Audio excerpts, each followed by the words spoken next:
Assalamualaikum warahmatullahi wabarakatuh. Bismillahirrahmanirrahim. Alhamdulillahirabbil alamin.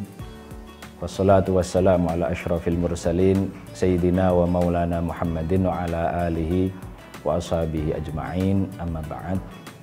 Pemirsa Sorot Media yang dirahmati Allah, pada kesempatan kali ini kita berjumpa lagi. Insya Allah pada kesempatan kali ini kami akan membahas terkait amal-amal yang paling dapat mendekatkan kita kepada Allah Subhanahu wa Ta'ala. Kami riwayatkan dalam kitab Madza fi Sya'ban karangan Abuya Said Muhammad bin Alawi Al-Maliki. Dalam kitab tersebut disampaikan bahwa ja'a rajulun ila Rasulillah sallallahu alaihi wasallam. Ada seorang laki-laki datang menuju Rasulullah sallallahu alaihi wasallam. Kemudian laki-laki tersebut berkata, "Ya Rasulullah, ma aqrabul a'mali ilallah." Amal apa yang paling dapat mendekatkan kita kepada Allah Subhanahu wa Ta'ala? Rasulullah pun menjawab, amal yang paling mendekatkan engkau kepada Allah yaitu sidqul hadis, berkata jujur, wa adaul amanah, dan melaksanakan amanat. Fakultu, kemudian saya berkata, ya Rasulullah zidna, wahai Rasulullah tambah lagi, saya masih kuat untuk melakukan itu. Qala Rasulullah sallallahu alaihi wasallam, kemudian Rasulullah berkata, salatul lail wa shaumul hawajir. Jika kamu masih kuat, silahkan salat malam, tambah dengan puasa. Laki-laki tersebut pun menjawab, qala ya Rasulullah zidna, ya Allah, ya Rasulullah tambah lagi, saya masih kuat. Rasulullah pun menjawab, jika kamu masih kuat, maka kasratu dzikri wassalatu alayya.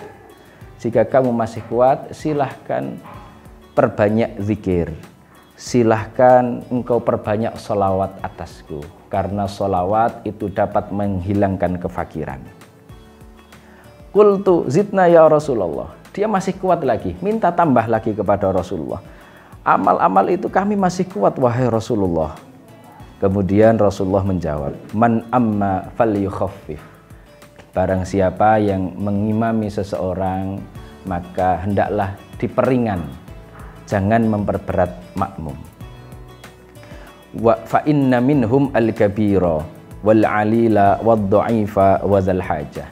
Karena di antara makmum-makmum tersebut ada orang tua, ada yang sedang sakit, ada orang-orang yang lemah, dan ada orang yang punya keperluan. Maka dari itu, jika kita mengimami suatu kaum, jangan lama-lama, sesuaikan dengan keadaan mereka. Dari sini Abuya Said Muhammad bin Alawi Al-Maliki pun menambah lagi ya, terkait dengan fadilah sholawat.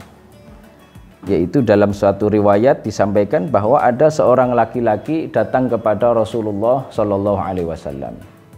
Kemudian laki-laki tersebut mengadukan al-faqra, mengadukan kefakiran dia, wadhiqil aish, dan kesempitan kehidupannya, wal ma'ash, mata pencahariannya juga semrawut. Ada orang miskin, kehidupannya serba repot, semrawut, mata pencahariannya juga tidak lancar. Beliau mengadu kepada Rasulullah Shallallahu Alaihi Wasallam. Kemudian Rasulullah berkata kepadanya, begini wahai sahabat, idza dakhalta manzilaka, jika kamu masuk tempat tinggalmu, maka ucapkanlah salam. Fasallim in kana fihi ahadun. Maka ucapkanlah salam jika di tempat tinggalmu itu ada seseorang. Aw lam yakun fihi ahadun, atau di dalamnya tidak ada orang. Jika di dalamnya ada orang, maka ucapkanlah assalamualaikum warahmatullahi wabarakatuh. Jika tidak ada orang di dalamnya, maka ucapkan assalamu alayna wa ala ibadillahi sholihin. Fasallim alayya. Setelah itu ucapkan salam kepadaku, yakni kepada Rasulullah Sallallahu Alaihi Wasallam, dengan berkata assalamu alayka ayyuhan nabiyyu wa rahmatullahi wabarakatuh. Kemudian ucapkan, bacalah qul huwallahu ahad 1 kali. Maksudnya membaca surat Al-Ikhlas 1 kali. Kemudian laki-laki tersebut benar-benar melakukannya. Dia mengucapkan salam kepada orang yang ada di tempat tinggalnya, kemudian mengucap assalamu alayka ayyuhan nabiyyu rahmatullahi wabarakatuh. Kemudian dia masuk rumah baca surat Al-Ikhlas 1 kali. Ia lakukan. Akhirnya apa yang terjadi? Fa'atarrallahu alaihi ar-rizqa. Allah pun memperbanyak rizkinya. Rizkinya lancar, lober. Hatta afadha ala jiranihi wa qarabatihi.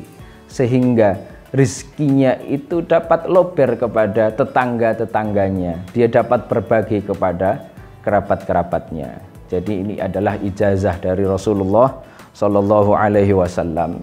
Ya, ketika seseorang sedang mengalami kesulitan, maka pada saat masuk rumah baca salam, ucap salam assalamualaikum, atau jika tidak ada orang ucap assalamu alayna wa ala ibadillahis shalihin, dilanjutkan mengucap assalamu alayka ayyuhan nabiyyu rahmatullahi wabarakatuh, dilanjutkan mengucap qul huwallahu ahad Allahus samad lam yalid wa lam yulad wa lam yakul lahu kufuwan ahad. Insyaallah barakah ijazah dari Rasulullah Sallallahu Alaihi Wasallam ini, orang tersebut rizkinya akan diberi kelancaran sehingga dapat lober, dapat berbagi kepada yang lain, kepada tetangga-tetangganya, bahkan kerabatnya. Sekali lagi kami sampaikan, dari hadis ini dapat kita simpulkan bahwa amal yang paling dapat mendekatkan diri kita kepada Allah Subhanahu wa taala adalah yang pertama, kita berkata jujur, melaksanakan amanah, kita melakukan sholat malam, kita berpuasa, kita memperbanyak zikir. Karena dengan zikir hati kita bisa menjadi tenang. Kemudian memperbanyak sholawat sebagai bukti cinta kita kepada Rasulullah Sallallahu Alaihi Wasallam. Kemudian yang terakhir, jika kita menjadi imam, menjadi pemimpin, maka lihatlah kondisi makmum kita, lihatlah kondisi orang yang kita imami.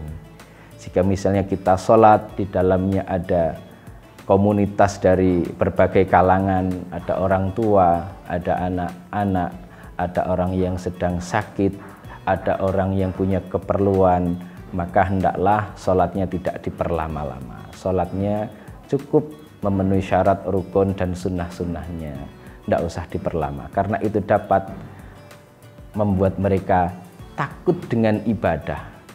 Mestinya kita mendorong seseorang untuk beribadah, maka kalau kita berlama-lama dengan ibadah, mungkin malah ibadah bisa menjadi korban sehingga bisa menjadi bahan bulian. Saya tidak mau sholat karena sholatnya lama.